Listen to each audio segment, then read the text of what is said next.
A la Santa Iglesia del Señor, tengan ustedes muy buenos y cordiales días. Amén. Dios los bendiga abundantemente.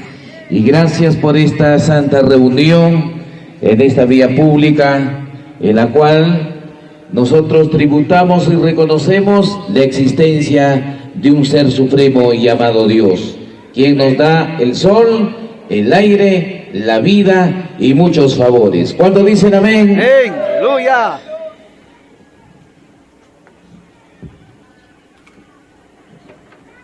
No puedo pasar por alto dirigirme hacia los vecinos.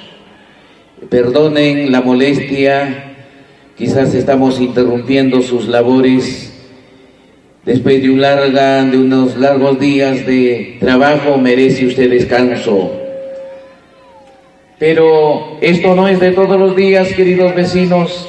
Espero su comprensión, en la cual estamos en esta loza deportiva para cumplir un mandato dejado por nuestro Señor Jesucristo. Y el Señor dijo: y será predicado este evangelio por todas las naciones para testimonio, y después de esto vendrá el fin. Aleluya. Antes de comenzar a predicar, quiero agradecer a las autoridades políticas, policiales, por habernos concedido el permiso correspondiente para ocupar esta vía pública a fin de proclamar el mensaje salvífico de nuestro Señor Jesucristo. Que Dios bendiga a nuestras autoridades de esta provincia pujante y con mucho desarrollo en el futuro. Vecinos, es necesario que usted tenga conocimiento que de acuerdo al capítulo 1 de los derechos fundamentales de la persona estipulados en la Constitución Política del Perú, el artículo 2 y el inciso 2 habla sobre la igualdad ante la ley. Nadie debe ser discriminado por motivo de origen, raza, sexo, idioma, religión o opinión, condición económica o de cualquier otra índole. Gloria a Dios. Es necesario que la Iglesia también conozca lo que le asiste en la Constitución Política del Perú. El inciso 3 reza en lo siguiente: a la libertad de conciencia y de religión en forma individual y asociada. No hay persecución por razón de ideas o de creencias. Aleluya. En base a las leyes que norman a los ciudadanos peruanos, en esta mañana, con mucho amor y respeto, permítame narrar la historia de un hombre en el Nuevo Testamento. Vamos a la Biblia, por favor, el libro de los Hechos de los Apóstoles. El libro de los Hechos de los Apóstoles, en el capítulo 9. Hechos de los Apóstoles. ¿Están conmigo, Iglesia del Señor? Amén. Vamos a leer un pasaje bíblico y luego del capítulo 9, versículos del 1 al 5. Con la bendición del Padre, del Hijo y del Espíritu Santo, la palabra del Señor dice así: Saulo, respirando aún amenazas y muerte contra los discípulos del Señor, vino al sumo sacerdote y le pidió carta para la sinagoga de Damasco, a fin de que si hallase algunos hombres o mujeres de este camino, los trajese presos a Jerusalén. Mas yendo por el camino, aconteció que al llegar cerca de Damasco, repentinamente le rodeó un resplandor de luz del cielo, y cayendo en tierra, oyó una voz que le decía: Saulo, Saulo, ¿por qué me persigues? Él dijo: ¿quién eres, Señor? Y él le dijo: yo soy Jesús, a quien tú persigues. Dura cosa te es dar coces contra el aguijón. Dios bendiga su santa, gloriosa y eterna palabra de vida. Denle una ofrenda de palmas a Jesucristo nuestro Señor.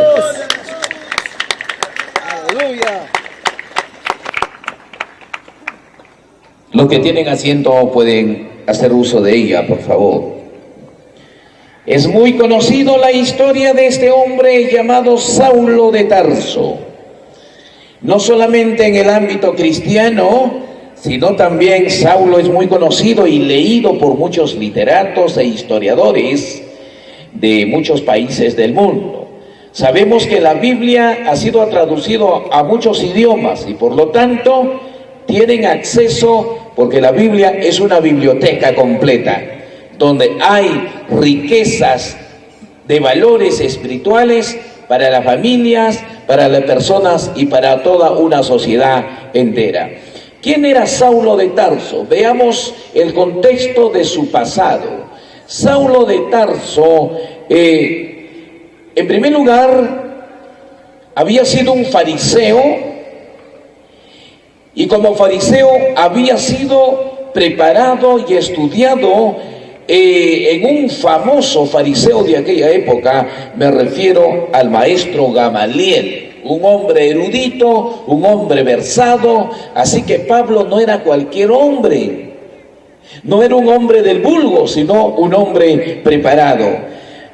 Así que, aparte de esta preparación académica que tuvo bajo los pies de este hombre erudito llamado Gamaliel, Pablo también entendía la mentalidad judía, sabía mucho sobre los conceptos de la historia judía, y él tenía la ciudadanía romana, de tal manera que como ciudadano romano tenía una buena posición, un buen prestigio, un buen reconocimiento. Es más, Saulo de Tarso era un perito. Saulo de Tarso manejaba con toda facilidad el idioma griego. Por eso es que en uno de sus episodios después de su conversión, Saulo de Tarso llegó a Atenas, y Atenas era la cúpula de la filosofía de los grandes pensadores de aquella época. ¿Me está entendiendo? Entonces, Atenas, la capital de Grecia, donde estaba Platón, Aristóteles, Diógenes, Séneca, los grandes hombres renombrados en el conocimiento. Y Pablo, oiga, fue un hombre que discutía aún con los filósofos. El Evangelio de Cristo también tiene alcance para los hombres profesionales como también para la gente del campo, porque la voluntad de Dios es que todos los seres humanos sean salvos por medio de Cristo Jesús. Aleluya. Con esta historia pequeña de Saulo de Tarso, ahora Saulo de Tarso, antes de su conversión, era un enemigo del Evangelio. Así como Saulo de Tarso fue el archienemigo del Evangelio, que cuando los hermanitos hacían culto en las casas, él, con autorización de las autoridades eclesiásticas de aquella época, iba a los hermanitos y los arrastraba por las calles de los cabellos y los llevaba para que sean encerrados, privados de su libertad como personas. Así como Saulo de Tarso, hay mucha gente hoy que cuando uno quiere salir a las plazas públicas, le dicen no le den permiso a esos protestantes, a esos evangélicos, a esos aleluyas. Querido amigo, quizás usted tiene la mentalidad de Saulo de Tarso. Sí, hay mucha gente que se molesta porque cuando uno predica el Evangelio de Cristo Jesús. ¿Sabes qué, amigo? Saulo, a pesar de que era estudiado, era un ignorante. ¿Por qué? Porque él estaba pensando que luchaba contra los hermanos. Pero un día camino a Damasco, se iba ¿a qué? A perseguir a los hermanitos que estaban en Damasco. Y en ese camino se le vino una luz del cielo con un gran resplandor y de gloria. Y Saulo de Tarso cayó del caballo al suelo y quedó ciego. Y él preguntó, ¿quién eres tú? Y Jesús le dijo, yo soy Jesús a quien tú persigues. Así que, ¿cuál es la aplicación en la época actual? Cualquier persona, institución civil, política, religiosa que intente perseguir a la iglesia, no estás persiguiendo al pastor y a los hermanos, estás metiéndote en problemas con el mismo Jesucristo. ¡Gloria! Porque el que fundó la iglesia no es un hombre, es Jesucristo, el Hijo de Dios viviente. Aleluya. Santo. Si te metes con la iglesia, te estás metiendo con el mismo Jesús. Y Jesús ha dicho que las puertas del Hades no prevalecerán contra su santa iglesia. Gloria a Dios. Sencillamente nosotros somos servidores de Jesucristo vuestro Señor. Aleluya. Su hermano, ¿quién está delante de ustedes? Soy el pastor Juan Bautista. Nací el 24 de junio del año de 1964. Nací en una familia tradicional católica romana. Mis padres católicos, mis abuelos, mis amigos. Dentro de mi familia, una de mis hermanas monja franciscana y la hermana de mi madre, también por vocación personal, monja franciscana. Muchos años ha trabajado en Perú, luego emigró a Antofagasta, Chile, y terminó con el grado de madre superiora en los Estados Unidos. Cuando yo tenía 8 años, siempre mi hermana monja, mi tía monja, cuando regresaba de Chile, me inculcaron los valores espirituales. En esta tierra, en este mundo, no hay un hombre que no crea en alguien. El hombre por naturaleza es religioso. Pero la pregunta es, ¿en qué religión estás? ¿Y a qué Dios estás adorando? ¿Cómo es tu Dios? ¿Estás en la verdad o estás en la mentira? Esa es la pregunta. Porque hoy hay muchos dioses por el mundo entero. Y cada grupo tiene su propio Dios. Le voy a decir, amigo y hermano, hay un solo Dios. Uno solo. Para el peruano, para el australiano, para el africano, para el europeo, para el brasilero. Hay un solo Dios. Su nombre, Jehová de los ejércitos. No hay otro Dios. Aleluya. Aleluya. Pero Juan Calvino, un reformador del año de 1517, Juan Calvino habla acerca de una gran realidad. Dice que la mente del hombre es una fábrica de ídolos. Y eso es una gran verdad, amigos.